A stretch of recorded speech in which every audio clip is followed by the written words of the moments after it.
2007, Amazon's release of the Kindle would make an indelible impact on the marketplace in the eReader ecosystem. This emerging device, in a mere 5 years, has given birth to a multi-billion-dollar market, as well as forever changed the way that we think about content and how it interacts with our daily lives. But as 2012 continues to unfold, many questions center around this key ecosystem, with new news and new updates changing the ecosystem on a fundamental basis even this week.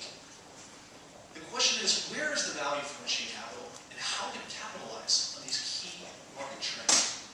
And of the eReader device itself, is it merely a new emergent device for a new wave of growth, or is this device the final chapter in an antiquated medium? Good evening. I'm Jeremy Watson, and I'm here to present with the rest of my team from Deloitte Consulting, Victor Santos, Christine Toe, and Dea Pernas, our assessment on the eReader ecosystem. The key growth driver in this ecosystem has been technology. Ultimately, the eReader ecosystem has enjoyed new technologies and devices, content management, as well as new content platforms that distribute this new technology. As part of our analysis, our team noticed two key emerging themes in this marketplace that are driving change. The first of which are new competitive threats to the eReader from new substitute devices. These substitute devices, especially the new threat posed in 2010 with the emergence of the Apple iPad, consumer tablets are quickly stealing market share away from e-readers and posing a new market threat. Second, revenue shifts from traditional content, such as in-store circulation, hard copy ad revenue, are now being subverted and are now switching over to digital forms of advertising and circulation. This dramatic shift in the content sphere from traditional content over to digital is the big growth driver in this particular segment. Of the two segments that I've already outlined, device manufacturing and content providing, our group discovered that these two segments are simply too cost prohibitive, with shrinking margins and overall shrinking top-line growth. Our recommendation, therefore, centers around the key digital intermediaries within this space that serve as the connecting tissue between new technologies, content providers, and customers. Our recommendation, therefore, centers around these intermediaries and what they can bring and what they can do for machine capital. As you can see by the graph in the top left, we notice that e-book sales revenue and e-reader unit sales have both grown dramatically over the past 5 years. However, these two segments are clearly on divergent paths, is what our team noticed. While you can see that e-book sales revenue is projected to grow at 40% growth rate to 2016, e-reader unit sales are facing functional obsolescence in the face of this new competitive threat of consumer tablets, and are looking down the barrel of a gun. These devices are currently looking at maturity and/or decline within the context of the product lifecycle, and our outlook for manufacturing is very poor.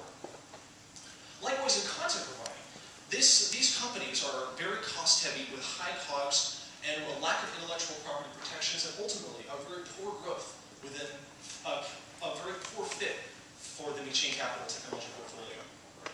With a strong year-on-year CAGR, low cost structure, high value, and strong intellectual property protections, intermediaries are the key driving success factor for this sphere as we move into the future. Now, to go a little bit further in depth into device manufacturing, I'd like to turn the floor over to Dea Pernas, who's going to speak a little bit about market dynamics in that sphere. Thank you.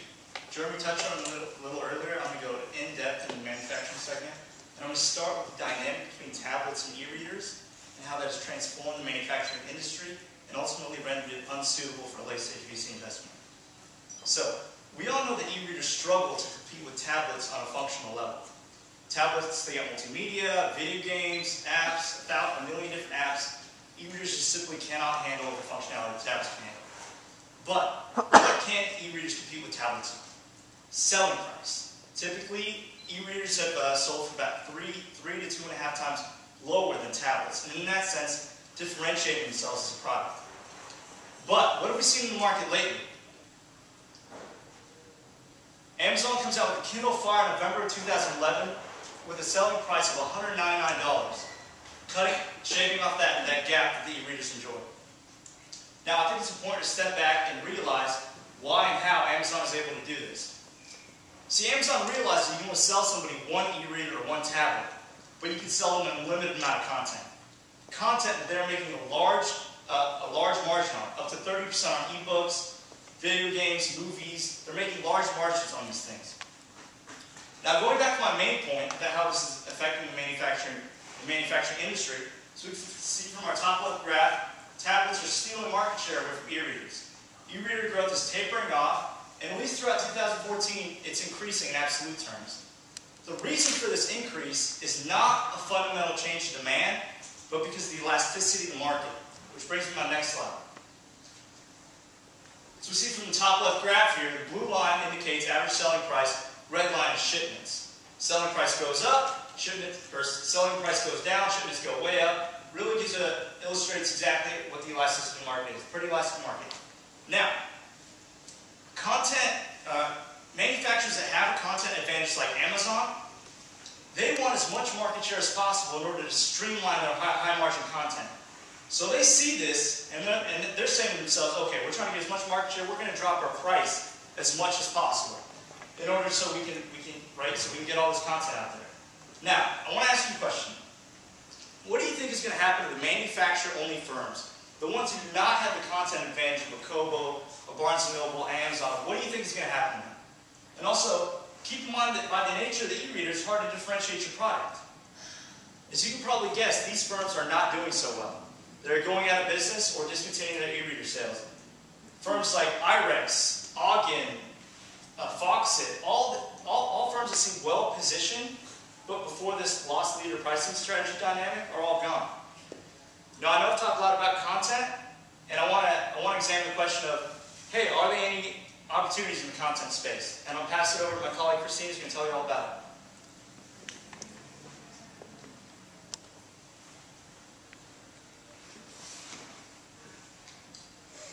Content providers. So who exactly are content providers? We describe them here as our newspaper, book, and periodical publishers. So if you can look at this graph here in the middle segment, that is the traditional revenues that's currently being acquired through their traditional value chain. Now, if you can take a look at this traditional value chain right here, you can see that it's lengthy. It's a very high cost structure. It's a very high cost structure that these content providers are currently utilizing in their operations. So, what do we know about the future? If we go back to this graph and look at the top over here, we can see that there's growth within the digital revenue stream. So, within the digital revenue stream, we know that we must transition on over to a digital platform. So here, for the content providers, we can see that this digital value chain is a lot shorter, and it's more cost efficient compared to the traditional value chain here.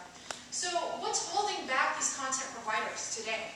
So if you look through the middle over here, we have mobility barriers. These mobility barriers today are classified as the technological advancements that are needed in order to move on over to the digital space.